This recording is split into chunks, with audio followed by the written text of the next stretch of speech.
আসসালামু আলাইকুম এভরিওয়ান। আমরা আজকে ষষ্ঠ শ্রেণীর বিজ্ঞান বইয়ের পার্ট 10 সেটি নিয়ে আলোচনা করব, ক্ষেত্রফল ও তার পরিমাপ। আমরা সহজে বুঝতে পারছি যে ক্ষেত্রফলকে কিভাবে পরিমাপ করা হয়। দেখো, এখানে একটা সূত্র দেওয়া আছে। আয়তকার ক্ষেত্রের ক্ষেত্রফলের সূত্র হচ্ছে দৈর্ঘ্য গুণন প্রস্থ।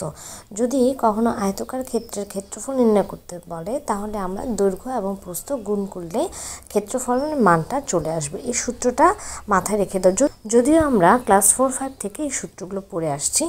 ওকে, এখন আমরা পড়ব পার্ট 11, আয়তন ও তার পরিমাপ। আমরা ভিতরে আর কোনো ডিটেলস পড়ছি না, আমাদের সূত্রটা লাগবে।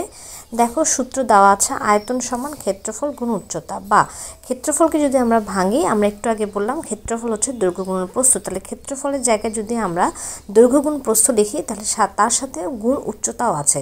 তাহলে ডিটেলস দাঁড়াচ্ছে আয়তন সমান দৈর্ঘ্য গুণ প্রস্থ গুণ উচ্চতা।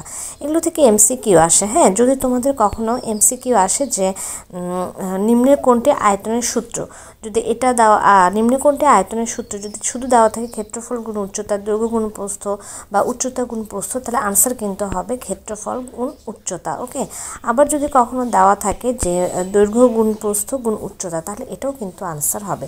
অতএব দুটো সূত্রই কিন্তু ঠিক আছে, দুটো সূত্র তোমাদেরকে মুখস্থ করে রাখতে হবে।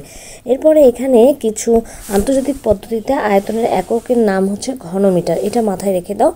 1 মিটার দৈর্ঘ্য, 1 মিটার প্রস্থ, 1 মিটার উচ্চতা, 3টা এখানে মিটার। ঘন মানে 3, ঠিক আছে, 3টা মিটার আছে এখানে কিউব, এই কারণে ঘন মিটার নাম হয়েছে।